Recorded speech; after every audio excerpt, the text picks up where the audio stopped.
Kidnapping, কত কোটি টাকা মুক্তিপণ নেওয়ার মতো গুরুতর অভিযোগে গ্রেফতার শাসক দলের কাউন্সিলর মিলন সর্দার।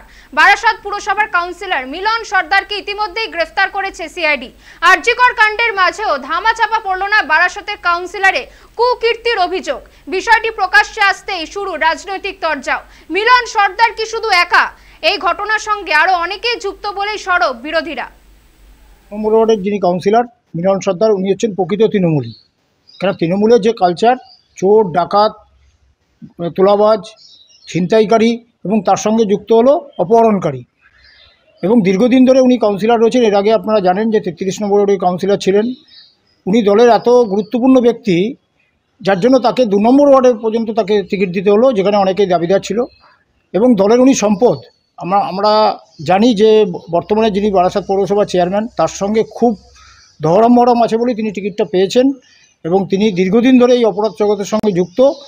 এর আগে আমরা জানতে পেরেছি যে 2 দফায় তাদের একজন ব্যবসায়ীর কাছ থেকে, ত্রিপুরাবাসী, এবং তিনি খর্দায় পানিহাটির ওখানে তিনি থাকেন, খর্দা থানায় কেস হয়েছে, 9 কোটি টাকা তার কাছ থেকে তোলা আদায় করেছে।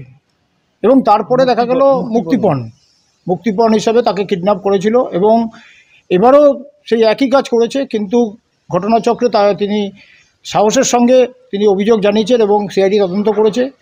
আমরা চাই এই মিলন সর্দারের দৃষ্টান্তমূলক শাস্তি। এবং শুধু তা নয়, শুধু মিলন সর্দার যে টাকা আত্মসাৎ করেছে তা নয়, বারাসাত পৌরসভার যে কাউন্সিলর বা যে চেয়ারম্যান বা অন্যান্য যে সমস্ত তৃণমূল নেতারা তার সঙ্গে সখ্যতা রাখত, তার টাকার ভাগ তারাও পেয়েছে বলে আমার দৃঢ় বিশ্বাস।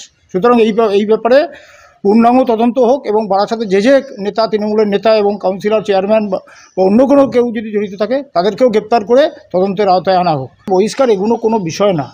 কেন আজকে বিপদে পড়ে তাকে দল থেকে লোক দেখানো সাসপেন্ড করেছে। এর আগেও আমরা দেখেছি আরাবুলকেও সাসপেন্ড করেছিল, কিন্তু পরবর্তীকালে নির্বাচনের সময় এরাই তো দলের সম্পদ, এরাই তো নির্বাচনে তাদেরকে জয়যুক্ত করান তৃণমূলকে।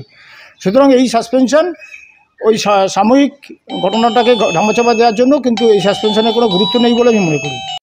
মিলন সর্দার এ হচ্ছে তৃণমূলের নেতা, বারাসাত পৌরসভার 2 নম্বর ওয়ার্ডের দুবারের কাউন্সিলর। এর বিরুদ্ধে বহু অভিযোগ আছে, নানান দুষ্কর্মের সঙ্গে যুক্ত, চিটফান্ড থেকে আরম্ভ করে নানান দুষ্কর্মের সঙ্গে যুক্ত।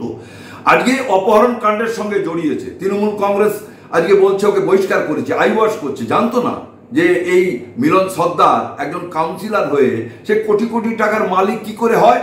আসলে এতে তো ভোটে জিততে হয় না, এরা ভোট লুট করে যেতে। আর এই ধরনের মিলন সর্দারদের দরকার তৃণমূল কংগ্রেসে, কারণ এরা যেমন কোটি কোটি টাকা রোজগার করে, সেই টাকা নিজেরা যেমন পায়, তেমনি এরা পার্টি ফান্ডেও দেয়। স্বাভাবিকভাবেই তৃণমূল কংগ্রেসের কাউন্সিলর থেকে শুরু করে মন্ত্রী পর্যন্ত বিভিন্ন এই ধরনের দুষ্কর্মের সঙ্গে যুক্ত হয়ে কোটি কোটি টাকা রোজগার করছে।